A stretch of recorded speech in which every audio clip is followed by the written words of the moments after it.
Welcome to Hub City TV, a USM student news magazine production. We're your source to what's happening around the Pine Belt. I'm your host, Jazmyne Butler.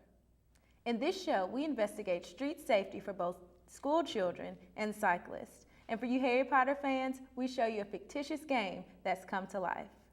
But first, on a more serious note, once again a hurricane rips through the Gulf region, tossing boats ashore, leaving behind costly repairs. It looks like someone picked up a boat and dropped it. Hurricane Isaac's storm surge brought more to the shores of Pass Christian Boat Harbor than just water. 3 boats are temporarily calling the nearby parking lot home. The boats that have washed up, pretty much that's the owners that have left them here after a mandatory evacuation. The harbor master is allowing boats to re-enter, but dock workers are just beginning to assess the amount of damage that the boats have caused. If you can look right here, you see this electrical platform. You're looking at probably $20,000 right there alone. You know, to the fence repair. Actually, when the boat got stuck, the water's beating up against the boat and it actually washes out the asphalt. You can still put it in the water. As boat repairman Don Simmons tells a boat owner about the damages to the boat and the electrical circuit next to it, he expresses that he's glad the boat did not cause more damage. If it would have hit Shaggy's, it would have been pretty bad, but it missed it. Shaggy's Bar and Grill shares this parking lot with the harbor. Fortunately, we were missed by the 3 boats that you see in the parking lot. Shaggy's workers are quickly removing debris and repairing the building so that they will be prepared to serve customers when they return. Our clients are a lot of the boat owners. Employees of the boat harbor and Shaggy's Bar and Grill are happy to see the dock reopening, but they hope that as hurricane season continues that people will see the damage caused by boats that were left during Isaac and remember to remove them from the water next time. Reporting for Hub City TV, I'm Leslie Nash. In our next story, Red Cross workers provide tips to help you stay prepared through hurricane season. The American Red Cross of Hattiesburg has been responding to people affected by Hurricane Isaac, but is still urging you to gear up and prepare for the rest of hurricane season. Each year, they stress the importance of building a safety kit in the case of an emergency, and Chase Monroe tells us what we need. And as far as building a kit, it's important to have important things in there like flashlights, water, a food supply, non-perishable food that's easy to cook for, say, a 3-day period is kind of what we encourage you to prepare for. And it's important to watch the news because the openings of our Red Cross shelters will be posted on there, as well as the website, which is Mississippi-redcross.org. Red Cross volunteer Denise Chester makes comfort kits for assistance for any people who are affected after a hurricane. We give these to them, stuff that they normally, need to feel good about themselves. Soap and hair supplies and towels and whatever. Mr. Monroe also says that they could always use more volunteers because they make up the bulk of the labor force.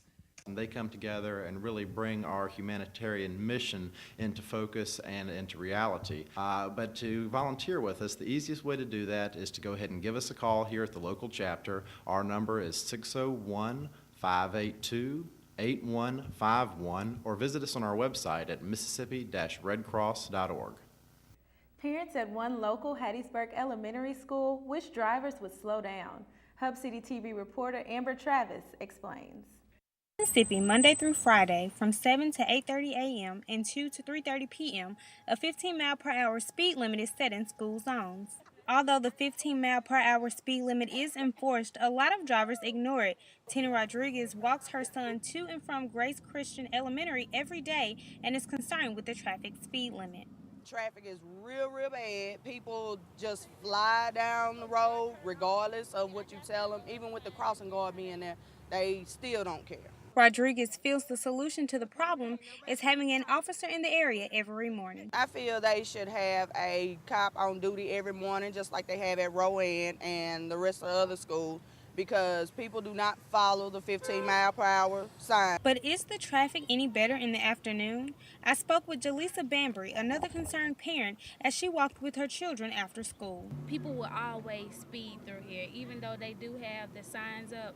Bambry doesn't agree with young children walking to school without an adult. If you're not going to walk with your child, drop them off, because this is a busy street.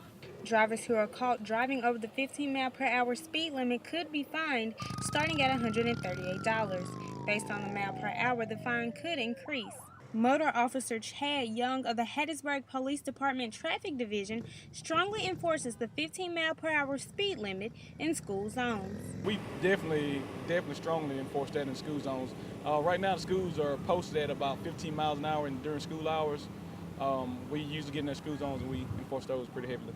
Parents have also been seen dropping their children off and picking them up in the street, which is also dangerous. I wouldn't advise any parent to drop their kid off in the street.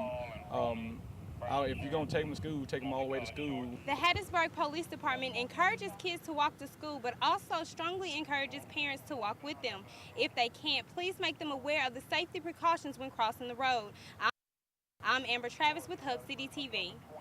As more and more Hattiesburg residents take to the streets on bicycles, motorists need to learn to share the road. Reporter Chantel Upshaw has more.